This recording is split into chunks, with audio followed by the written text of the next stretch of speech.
नमस्कार दोस्तों, दयानंद सैनी चैनल में आप सभी का हार्दिक स्वागत है। दोस्तों, मंडे मार्केट है वो कैसा रहेगा, क्योंकि आज फ्राइडे ने मार्केट ने क्लोजिंग दिया, फ्लैट क्लोजिंग। सुबह early morning gap up opening हुई और उस गैप अप के बाद में सस्टेन भी किया, पॉजिटिव साइड में भी चला। पर वहां से जब ट्रेंड रिवर्सल आया तो मार्केट ने डाउन ट्रेंड यानी डाउन साइडेड में ही क्लोजिंग है वो अपने को देखने को मिली। निफ्टी ने 46 पॉइंट, वही सेंसेक्स ने 160 पॉइंट और बैंक निफ्टी 418 पॉइंट नेगेटिव में क्लोजिंग है वो अपने को देखने को मिली है। तो दोस्तों, क्या मंडे को भी ट्रेंड कंटिन्यूसली रहेगा या फिर यहाँ से ट्रेंड रिवर्सल होकर मंडे को पॉजिटिव ओपनिंग अपने को देखने को मिलेगी? वीकली एनालिसिस क्या है, डेली मंडे का एनालिसिस क्या है, उसके बारे में भी यहाँ पर डिटेल से डिस्कस करेंगे। आज के निफ्टी 50 स्टॉक्स की यदि हम बात करें तो आउट ऑफ 50 स्टॉक्स में 25 स्टॉक्स ने ग्रीन में क्लोज दिया, जिसमें TMP, doctor Reddy, Infosys, Coal India Nifty 50 को लीड कर रहे थे। वहीं Hindalco, Eternal, Nestle India, Tata Steel और रिलायंस है वह अपने टॉप लूजर्स में बने हुए थे। यदि बैंकिंग सेक्टर की बात करें तो आउट ऑफ 14 स्टॉक्स में आज ओनली 4 स्टॉक्स ने ग्रीन में क्लोजिंग दिया, जिसमें Kotak bank, federal bank, ICI और एचडीएफसी बैंक है अपने टॉप गेनर बने हुए थे। वही टॉप लूजर्स में PNB, bank of Baroda, IndusInd और कैनरा बैंक है अपने को टॉप लूजर्स में देखने को मिले। तो दोस्तों, क्या मंडे को ट्रेंड रिवर्सल होगा? तो सबसे पहले बात करते हैं निफ्टी की कि निफ्टी के डेली चार्ट पे क्या बता रहा है। उसके बाद में हम बात करेंगे सेंसेक्स और बैंक निफ्टी की। तो चलिए दोस्तों, सबसे पहले निफ्टी का डिस्कशन करते हैं। तो निफ्टी का डेली चार्ट पे हमें क्या बनता हुआ दिखाई दे रहा है? क्या दोस्तों यहां से ये डब्ल्यू पैटर्न बनेगा? क्योंकि यदि ये डब्ल्यू पैटर्न बनता है तो मार्केट में, क्योंकि ये ट्रेंड लाइन बनी हुई है डेली चार्ट पर, आप देख रहे हो यहाँ पर एक ट्रेंड लाइन है वो ड्रॉ हो रही है और डेली चार्ट पर आज स्पिनिंग टाइप की कैंडल बनी है। तो निफ्टी के लिए इंपॉर्टेंट है 23,600 का लेवल। यदि आज का जो लेवल है उसको ब्रेक डाउन करके डाउन ट्रेंड में चला तो फिर यही कहीं अपने को सपोर्ट लेके वापस से मार्केट में ट्रेंड रिवर्सल है वो देखने को मिल सकता है। अब अबव की साइड के लेवल्स की यदि हम बात करें तो आज का अबव का हाई है, वहां से ब्रेकआउट जब तक नहीं होगा इस वीक में, क्योंकि वो लेवल 23,800 का लेवल है और 23,800 का लेवल एक इंपॉर्टेंट रेजिस्टेंस बना हुआ है। ब्रेकआउट होगा तभी अपर की साइड में 24,400 तक के लेवल्स है वो फिर अपने को देखने को मिल सकते हैं। तो दोस्तों, यहां से सपोर्ट बना हुआ 23,400, 23,400 से लेके 23,800 तक की रेंज है। वहां पर यदि मार्केट रहता है तो वो नो ट्रेडिंग जोन यानी साइडवेज वाला अपना मार्केट है वो देखने को मिल सकता है। यदि ब्रेकआउट होता है तो फिर अप ट्रेंड देखने को मिलेगा और डाउन ट्रेंड हो जाता है तो फिर हो सकता है मार्केट में 22,800 और 22,200 तक के लेवल्स है वो फिर अपने को देखने को मिले। तो इन एनालिसिस जो अपने सपोर्ट रेजिस्टेंस बने हुए हैं उनको भी आप अपनी नजर में बना के रखिएगा, ताकि आपको पता रहे कि कहाँ मार्केट है वो ट्रेड करता हुआ देख रहा है। अब ईएमए की बात करें तो ईएमए में देखिए अभी भी मार्केट है वो बिलो 200 ईएमए के नीचे है। क्लोजिंग 200 डेमा के नीचे दी है और जब भी 200 डेमा के नीचे रहता है तो यहाँ पर देख, ये जब तक 100 और 150 और 9 डेमा और 20 डेमा, जब तक 20 डेमा के ऊपर नहीं जाएगा तब तक हम बाई ऑन डिप्स में नहीं आएंगे। अभी मार्केट की सिचुएशन सेल ऑन बाउंस की बनी हुई है। जब तक अपने यहाँ मार्केट है वो 20 डेमा के नीचे है तब तक सेल ऑन बाउंस का ही अपने को देखने को मिलेगा। तो दोस्तों, जब भी आप 5 मिनट के ट्रेड पे अपना सेटअप करते हैं तो अपने सेटअप के अकॉर्डिंग ही ट्रेड करिएगा, ताकि वहां पर आपको अच्छा खासा बेनिफिट है वो देखने को मिले। आज देखिए फर्स्ट 5 मिनट का लो बना और हाई बना अपनी स्ट्रेटजी के अकॉर्डिंग।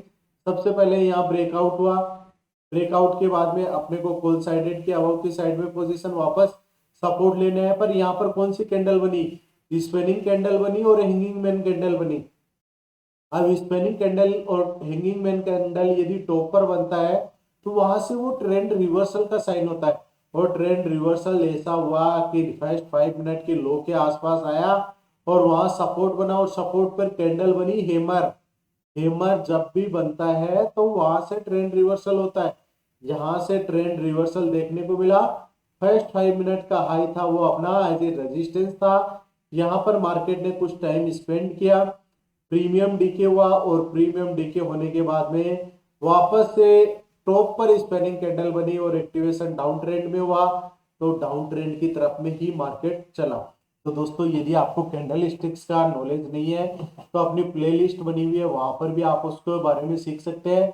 अदरवाइज यदि आपको फ्री लर्निंग क्लासेस चाहिए तो डिस्क्रिप्शन में डीमेट अकाउंट ओपनिंग का लिंक दिया हुआ है, व्हाट्सएप का लिंक दिया हुआ है, वहां पर आप मुझे मैसेज है वो कर सकते हैं। अब मंडे के लिए सपोर्ट रेजिस्टेंस की बात करें तो 23,712 का लेवल है वो निफ्टी के लिए एज ए रेजिस्टेंस लेवल बना हुआ है।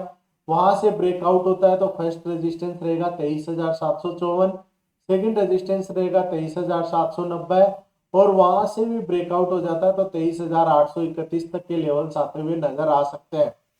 डाउन ट्रेंड की यदि हम बात करें तो 23,581 का लेवल निफ्टी के लिए एज ए इंपॉर्टेंट सपोर्ट रहेगा। वहां से यदि ब्रेक डाउन होता है 23,526 का लेवल एक फर्स्ट सपोर्ट रहेगा, सेकंड सपोर्ट 23,468 और ब्रेक डाउन होता है तो 23,422 का लेवल आता हुआ नजर आ सकता है। दोस्तों यदि मंडे के लिए आपने कोई भी पोजीशन कैरी फॉरवर्ड की है तो वहां पर कमेंट बॉक्स में कमेंट करके बता सकते हैं, ताकि उसका सपोर्ट क्या रहेगा, रेजिस्टेंस क्या रहेगा, उसके बारे में भी हम डिस्कस कर सकें। सेंसेक्स के लिए यदि मंडे के सपोर्ट रेजिस्टेंस की बात करें तो 75,237 पे जो क्लोजिंग हुई है एक 160 पॉइंट नेगेटिव में क्लोजिंग देखने को मिली है। 75,394 ये इंपॉर्टेंट रेजिस्टेंस है। गैप अप होता है तो इस लेवल पे देखना कि कोई ट्रेंड रिवर्सल कैंडल बनती है इस लेवल के आसपास का डाउन साइडेड में आता है और 75,000 का लेवल है वो एक इंपॉर्टेंट सपोर्ट रहेगा टेक्निकली और माइंडली भी। तो उस लेवल का जब तक ब्रेकडाउन नहीं होता तब तक कोई भी डाउन साइडेड की पोजीशंस है वो बनती हुई दिखाई नहीं देगी। अब 75,000 से लेके 75,400 तक का मार्केट यदि कहीं घूमता है तो वहां पर रेंज बाउंड मार्केट रहता है, क्योंकि यहाँ से मार्केट हो सकता है अबव साइड में खुले तो वापस 75,237 देखने को मिले और ब्रेक डाउन हो जाता है तो फिर 75,000 का लेवल। अब गैप अप और गैप डाउन के चांस में क्या करना है, 75,394 का लेवल यदि एक 5 मिनट की कैंडल सस्टेन हो जाएगी तो 75,581 सेंसेक्स के लिए फर्स्ट रेजिस्टेंस रहेगा, 75,755 सेकेंड रेजिस्टेंस और वहां से भी ब्रेकआउट होता है तो 75,977 का लेवल एज ए रेजिस्टेंस की तरह काम करेंगे। 75 का ब्रेकडाउन होने के बाद 74,800 फर्स्ट सपोर्ट रहेगा, सेकंड सपोर्ट 74,614 और 74,370 तक के लेवल्स आते हुए नजर आ सकते हैं। दोस्तों अब बात करते हैं मंडे को फिर निफ्टी फाइनेंस है वो किस निफ्टी फाइनेंस है वो किस तरीके से काम करेगा। तो सबसे पहले 15 मिनट के चार्ट पे हम सपोर्ट और रेजिस्टेंस की बात करेंगे। 25,343 पे आज क्लोजिंग हुई है। अब वहां से यदि मंडे को अबव साइड की तरफ में ओपन होता है और 25,413 का लेवल 25,427 का लेवल यदि फिर निफ्टी ब्रेकआउट करता है तो फिर निफ्टी में अबव साइड का मोमेंटम आता हुआ देखने को मिलेगा, जिसमें फर्स्ट रेजिस्टेंस रहेगा 25,488। वहां से ब्रेकआउट होता है 25,543 और 543 के बाद में 25,604 का लेवल एक इंपॉर्टेंट सपोर्ट रेजिस्टेंस की तरह काम करेगा। डाउन ट्रेंड की बात करें तो 25,280 का लेवल जब तक निफ्टी फाइनेंस वो ब्रेक डाउन नहीं करता तब तक कोई भी डाउन साइडेड का मूव है वो देखने को नहीं मिलेगा, जिसका फर्स्ट सपोर्ट रहेगा 25,215। 25,215 का भी ब्रेक डाउन होता है तो 25,138 और 25,080 का लेवल आता हुआ नजर आ सकता है। दोस्तों अभी भी कोई कंफ्यूजन हो तो आप कमेंट बॉक्स में कमेंट करके बता सकते हैं। धन्यवाद दोस्तों।